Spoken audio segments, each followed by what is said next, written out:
So because my friend was traveling abroad, she broke up with the boyfriend. I don't know if she thought when she gets here, the men will fall on her lap or they will fall down from heaven like manna. I don't know what she was thinking, but I do get why she would do that, right? Because some people don't like dealing with long distance relationship. A lot of nonsense happens, but the shege she has seen, everything involves work. If it's long distance relationship or it's dating, it involves work. So when she got here, she realized that she had to work for it. If not, unless arranged marriage, unless her parents become matchmakers and look for someone for her. Because, hey, I know. Before you start asking me questions, okay, please, I'm a married woman, but I experienced this dating through my friend, and I'm here to gist you and share what I've learned from them with you, okay? Okay. If you are new here, hi. My name is Yvonne, and on this channel, I share my personal experience in the UK as an immigrant. So please don't forget to subscribe if you are into that. From what I have seen, you might have to reconsider your decision because it is wild on these streets of UK, these UK streets. It is very wild out here. It's a whole different ballgame for what you are used to back home. Like, nobody is calling you to ask you for your number when you're walking on the street, or no one is going to do say and say, oh, Ahofe, come and let me chat to you. No, my friend had to use dating apps, and you also have to make conscious efforts to meet people that you will be interested in. It's been a learning curve, so let's dive right in. Let's go. Yeah, I'm like an addict. Do I gotta have it? I ain't even playing. When she started dating here, the one thing that I realized was that dating here, it's very low pressure. Unless you go and meet that one uncle that will say, oh, I want to marry you. Have you ever been to the club? When you go to the club, there are these old men that come out of nowhere, and when you're dancing, they'll come and stand behind you, and then they'll start talking to you immediately about marriage. Unless you go and meet those people. I'll marry you.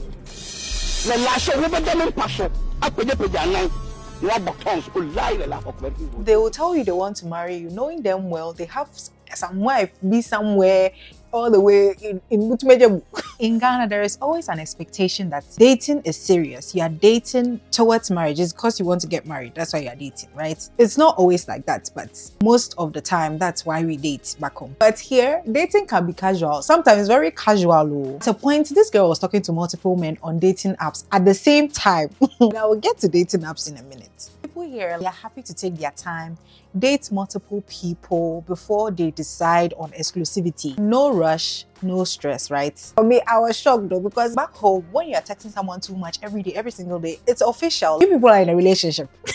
It's a situationship, but it's everybody knows you're dating. You've signed a contract, okay? So yeah, big shocker. The golden rule here is you have to be clear from the jump. What are you looking for? Are you just vibing, or you are looking for something casual, or is screw that you want to do?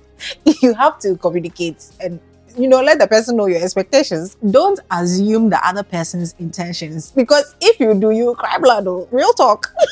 So this girl met someone that she really vibed with, like she really liked this guy. It was all fun and games. So this girl didn't talk to the guy about his intentions, nothing. But she started catching feelings. They become on top. She thought, oh, this was going somewhere. Reality checked in, and the guy was just looking for something casual, you see. And this girl was sitting there, planning wedding in her head. You know how we women, we are. So yeah, she moved on. Lesson learned, case closed, right? On to the next one.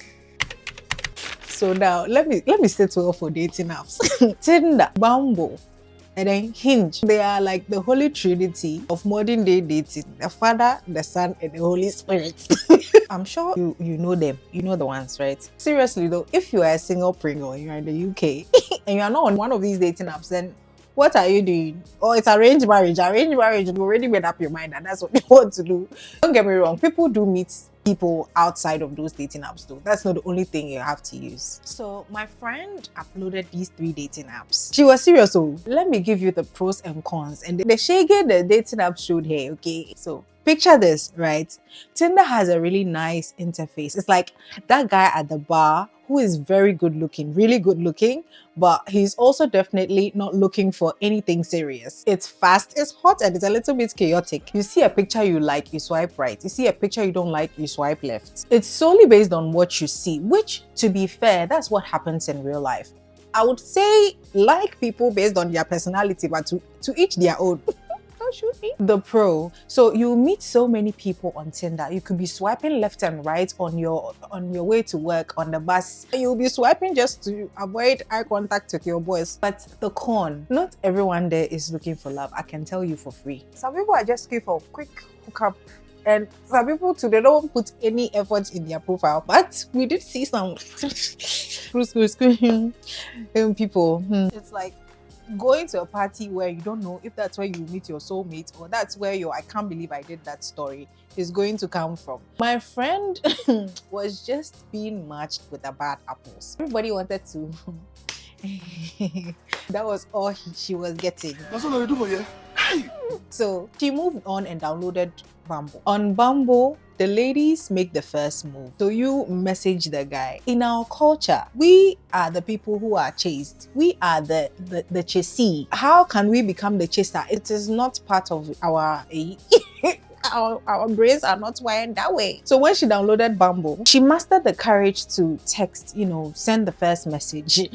Some people replied, but then the people that she actually wanted to, vibe with and chat with, it was crickets. So the pro, if you are looking for something with a bit more class, you can go to Bumble. It's less chaotic, unlike Tinder.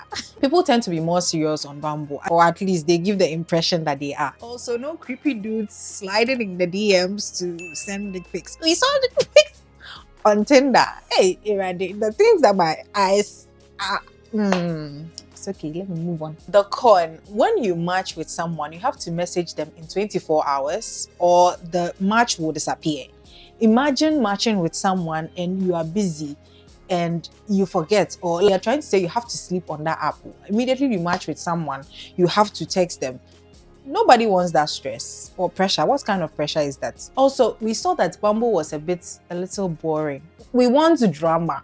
You see, give us some spice. Give us some dick pics. Shut up. So she moved on to Hinge. Hinge is like that friend that always comes to the party with the best snacks and gives you the best advice amongst your friends. So Hinge was the place to be. On most of the profiles, you could see that people have their life together. They are putting effort into their profile and they are here for something real. So people were commenting on her pictures. She could also put up questions for people to answer. You could get a feel of the personalities of the people that she's seeing. It's not just the pictures that she's swiping, you see. The pro. So Hinge was all about intention. That's what we saw. It looked like on Hinge, people were looking for something a bit more serious. And you get those quirky prompts. Sometimes they will just ask you, what's your useless skill that you have to answer?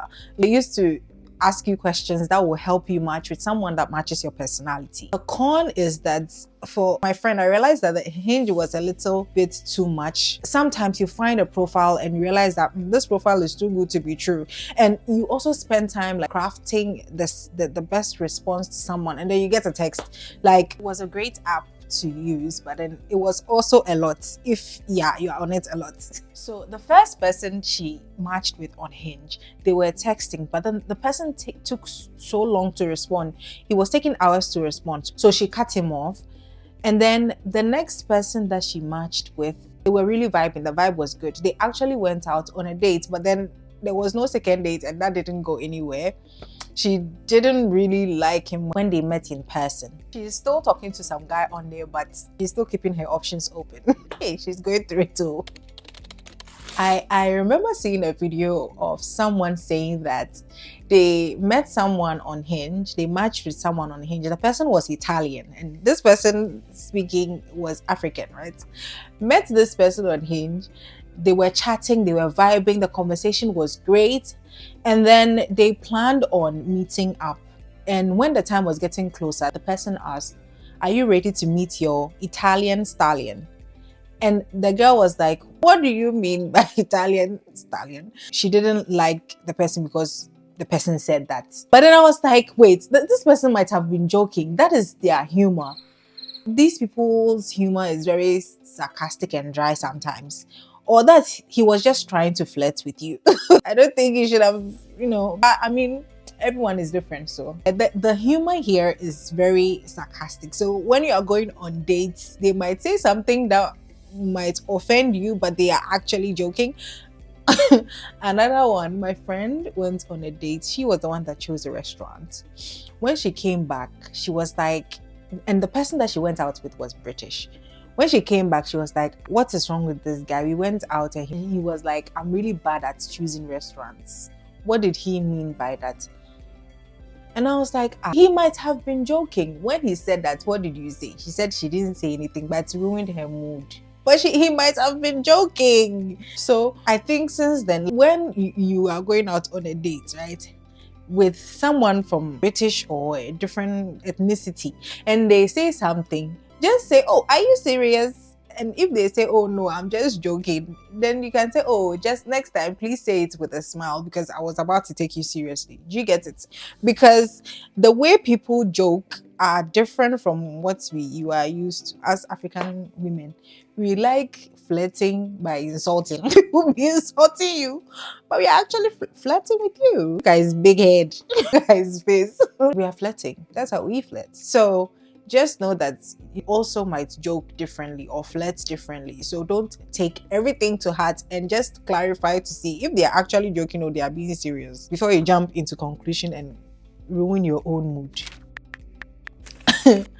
So dating as an immigrant, it's not for the weak. You think you're on a cute little date, but then suddenly it turns into a cultural exchange program that you didn't even sign up for. So my friend, she went out with this British guy. They went to an African restaurant to go and eat jollof. You know how for us, when we are cooking, the ancestors will whisper the measurements of the spices in our ear and then we will put it in there. And then these people, they only use salt and pepper.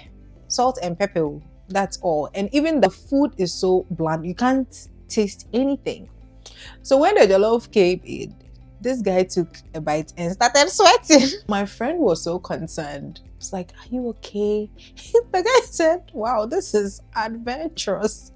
A full-grown man was sweating. But the jollof was nice. To him, it was nice. So he kept going and sweating and wiping him. There is also the language barrier, the accent. You will explain or you will say something in the best English that you know, in the best accent that you know. Then the person will just be there looking at you and blinking. As an immigrant, you spend half the time over explaining yourself, explaining your culture, and also have the time thinking about your choices. I actually have two friends who are now dating someone they found on Hinge, and one has been dating this person for almost 2 years, and then the other one has been dating this person for 9 months. And they've tried the other apps, and it's only Hinge that they found something serious. So Hinge is the place to be, I guess. Depending on what you're looking for, don't go there expecting chicken wow on the first date. So to sum it up, so far what we've learned is dating in the UK,